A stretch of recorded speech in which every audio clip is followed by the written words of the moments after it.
कितनी सही बात है ना कि समझदार लोग ही अक्सर दुखी होते हैं। ना समझ को तो दुख समझ में ही नहीं आता है। इसलिए जीवन के दुखों से अगर बचना है तो बच्चे की तरह बन के रहो। आइए इसी कहानी के तौर पे समझते हैं। एक बार एक गुरुजी और एक शिष्य लंबी यात्रा करके वापस लौट रहे थे। यात्रा करके लौटने के बावजूद भी गुरुजी का शिष्य बहुत ही दुखी और निराश था। तो शिष्य ने गुरुजी से पूछा कि गुरुजी, दुखों से बचने के लिए हमें क्या करना पड़ेगा?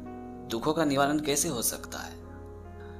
तभी गुरुजी ने मुस्कुराते हुए कहा कि अगर दुखों से छुटकारा पाना है, दुखों से मुक्त होना है, तो हमें बच्चे की तरह बन के रहना पड़ेगा।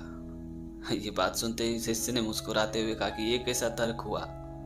अगर बच्चे को भी कोई चीज ना मिलती तो वो रोते हैं, जिद करते हैं, जमीन पे लेट जाते हैं, तो भला बच्चे की तरह बन के रहने से दुखों से मुक्ति कैसे मिल सकती है? अपने शिष्य की बात सुनकर गुरुजी ने उस वक्त तो कुछ नहीं कहा, लेकिन कुछ दूर जाने के बाद उन लोगों ने देखा कि एक परिवार में एक सदस्य की मृत्यु हो गई थी, जिस वजह से सभी परिवार के लोग जोर जोर से फुट फुट के रो रहे थे, दुखी हो रहे थे। लेकिन वहीं पे जो छोटे छोटे बच्चे थे वो रो नहीं रहे थे, वो खेल रहे थे, मस्तियां कर रहे थे। तभी गुरुजी ने अपने शिष्य से कहा कि देखो, इस परिवार में एक सदस्य की मृत्यु हो गई है, जिस वजह से सभी लोग दुखी हो रहे, रो रहे हैं। लेकिन इन बच्चों को इन दुखों से कोई लेना देना नहीं, वो अपने मस्ती में हैं, वो खेल रहे हैं। इसीलिए मैं तुमसे कहा था कि जीवन के दुखों से अगर बचना है तो बच्चे की तरह बन के रहो। और रही बात बच्चे को कोई चीज ना मिलने की वजह से रोने की, जिद करने की, तो वो उस चीज को हासिल करने के लिए संघर्ष करते हैं, ना कि वो रो के दुखी होते हैं। जिस प्रकार सभी इंसानों के लिए अलग अलग संघर्ष होते हैं, ठीक उसी तरह बच्चों का भी रोना, जिद करना एक संघर्ष है।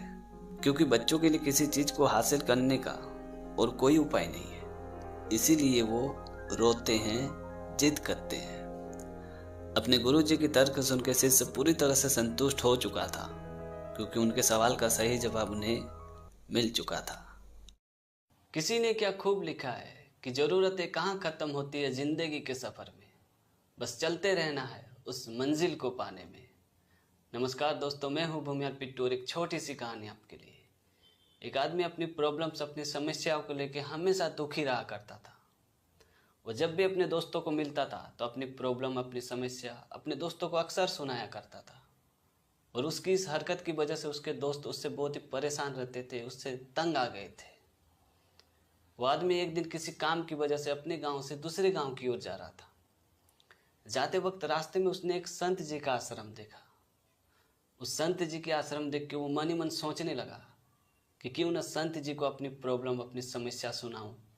शायद संत जी मेरे प्रॉब्लम्स, मेरी समस्या का समाधान निकाले। ये सोच के वो संत जी के आश्रम में गया और संत जी से मिला। और संत जी को अपनी सारी समस्या, सारी प्रॉब्लम्स सुनाया और वो रोने लगा। उस आदमी की बात सुनकर संत जी ने कहा कि मैं तुम्हारी समस्या का समाधान कल बताऊंगा, लेकिन उसके लिए तुम्हें मेरा एक काम करना पड़ेगा। मेरी गायों को देख रेख करने वाला आज बीमार है, तो तुम्हें आज रात मेरी गायों की देख रेख करनी पड़ेगी, लेकिन एक शर्त पे। जब तक मेरी सभी गायें पूरी तरह नहीं बैठ जाती है तब तक तुम सोओगे नहीं। उस संत जी की बात सुन के वो आदमी खुशी खुशी राजी हो गया और वो तबेले की ओर गया।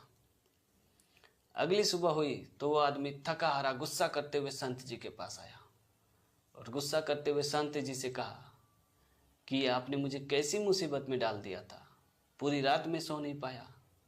कभी एक गाय बैठती थी तो दूसरी खड़ी हो जाती थी, दूसरी बैठती थी तो तीसरी खड़ी हो जाती थी। ये सिलसिला पूरी रात चला, जिसकी वजह से मैं पूरी तरह परेशान हो गया, मैं बिल्कुल नहीं सो पाया। उस आदमी की बात सुनकर संत जी मुस्कुराए और बोले कि यही तो तुम्हारे समस्या का समाधान है। ये समस्याएं भी गायों की तरह होती है, एक जाती है तो दूसरी खड़ी हो जाती है। अगर समस्याओं का खत्म होने का इंतजार करते रहोगे तो जीवन में कभी चैन से नहीं रह पाओगे।